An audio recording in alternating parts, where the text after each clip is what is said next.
Ahoy everyone, welcome back to another video on this channel. I'm Arden. Today we're gonna rank the Transformers franchise.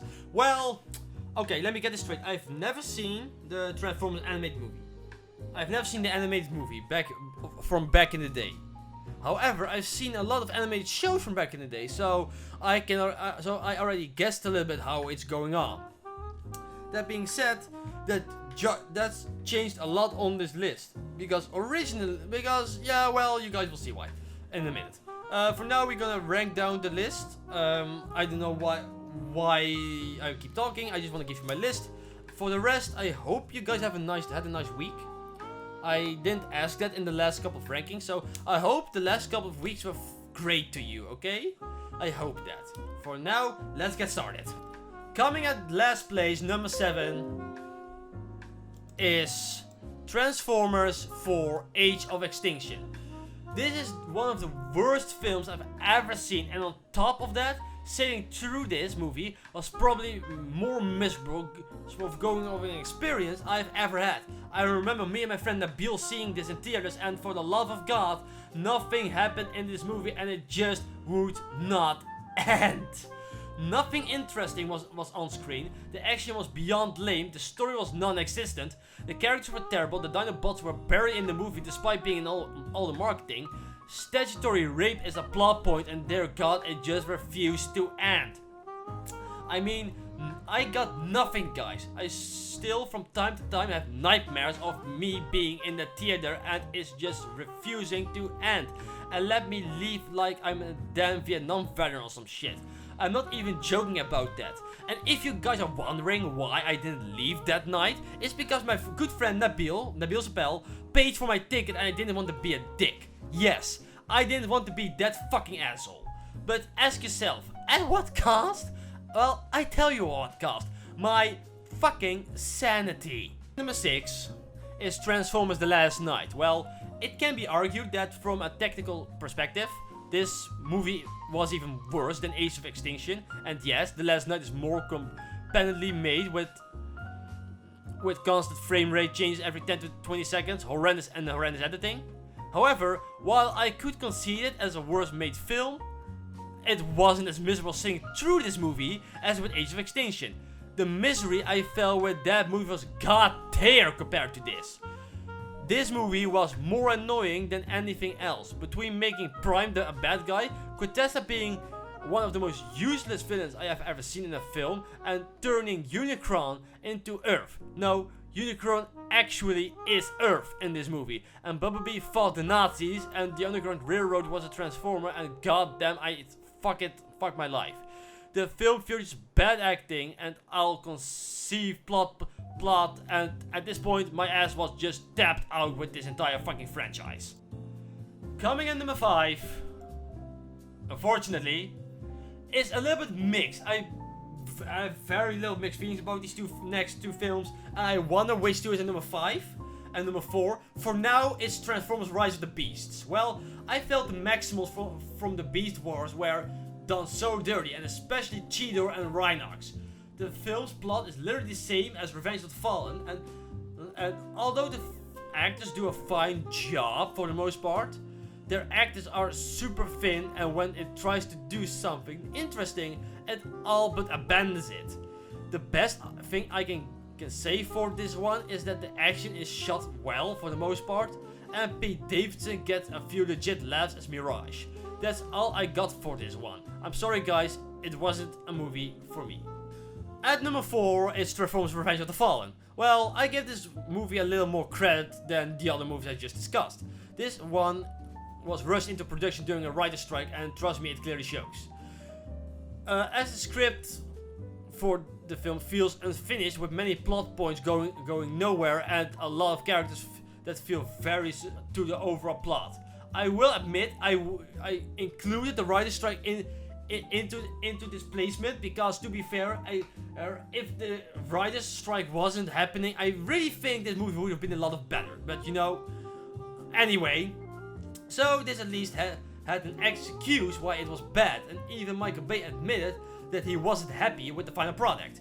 To his credit, they did a lot better with the third film, which you will see a lot higher in this list. Still, it can't be denied that this film is pretty bad.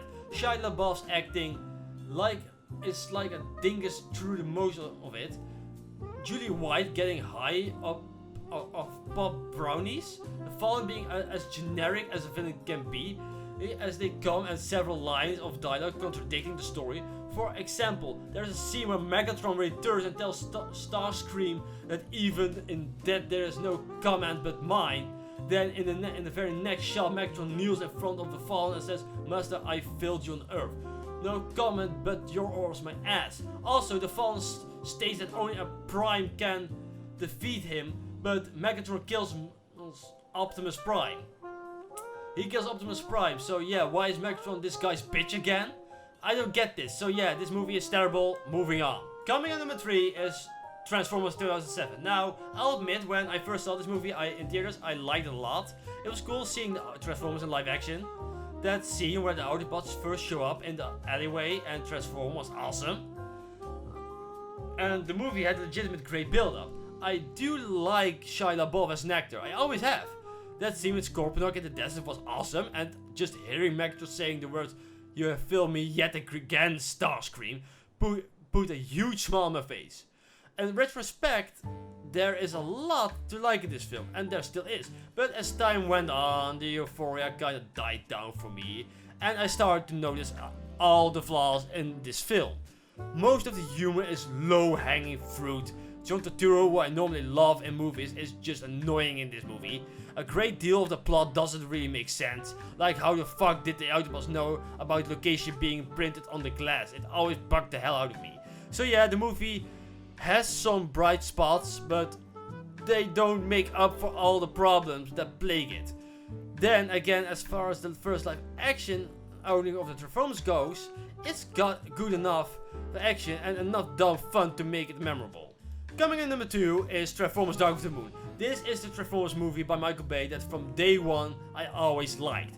It toned down a lot of the annoying comedy from the first 2 films, focused more on the Transformers and their lore, and gave something I always wanted to see in live action Transformers film. Look, when they announced the first film, the only way you're making this film is if you're having the Decepticons invade us and the Autobots protect us. I mean, seems like a pretty fucking sub-concept, but no. The first film had them pussyfooting around looking for the cube. Then the second film had them pussyfooting around looking for the damn matrix of leadership. And in this, they finally said, fuck it, full-scale invasion of Earth with the intent enslaving of us as a workforce. That's what I always wanted to see, and I finally got it here. It's simple, it's effective, and I especially liked how they tied the film to the space race of the 1960s. It's such a good idea. Having Leonard Nimoy back to voice Sentinel Prime was awesome. That man voicing anything was an automatic win, may he rest in peace. I love Megatron's new Mad Max style design, and for once, Sam Witwicky was a character I really liked. He's someone who saved the world twice and has pretty much just been forgotten about. He just wants to matter to people, to be seen as important. I think everyone goes that at some point in their life, and I found it relatable. I also found his girlfriend, Carly, played by Rosie Huntington-Whiteley, a huge upgrade from Megan Fox, but the best thing this movie is honestly the Transformers action. The whole second half of this film is just fucking rocks. I'm sorry, but Shockwave is the fucking GOAT Decepticon. The first half has its moments too. I love the Chernobyl scene, but unfortunately there are still some dumb comedy bits that they shove in. Luckily they get them out of the way rather quickly. They are seriously downplayed compared to the first 2 films. So yeah, when it comes to Dark of the Moon, I will certainly give the Maniac his due. Michael Bay did a very well job with this one. There you have it. Coming in number 1 is Bumblebee. As much as I really enjoyed the bombastic action scenes in Dark of the Moon, I have to give credit where credit is due. Bumblebee is hands down the best Transformers movie to date. It harkens back to movies like E.T. and Flight of the Navigator, delivering a fun, action-packed and yet a very wholesome family film. Haley Steinfeld, oh my fucking god, she was so damn good in this. Playing probably the best human character in any of these films, and her scenes with Bumblebee as well as her own family gave this movie so much needed heart. just the opening scene of this movie was better than anything in any of the Michael Bay films, where Travis Knight opting to show us the war on Cybertron for the first time in live action, and every time you can possibly want is there. The Transformers and Cybertron look fantastic. It really feels like your childhood comes to life on the big screen. It only took them 6 live action movies to finally accomplish this, but it was like Travis Knight looked at all the complaints regarding the 5 original films and said, you know what, I can fix that. So yeah, that was my ranking on this Transformers thing. I hope you guys liked it. Let me know in the comments down below what your ranking is. And I see you guys next time. Bye! Tot volgende week!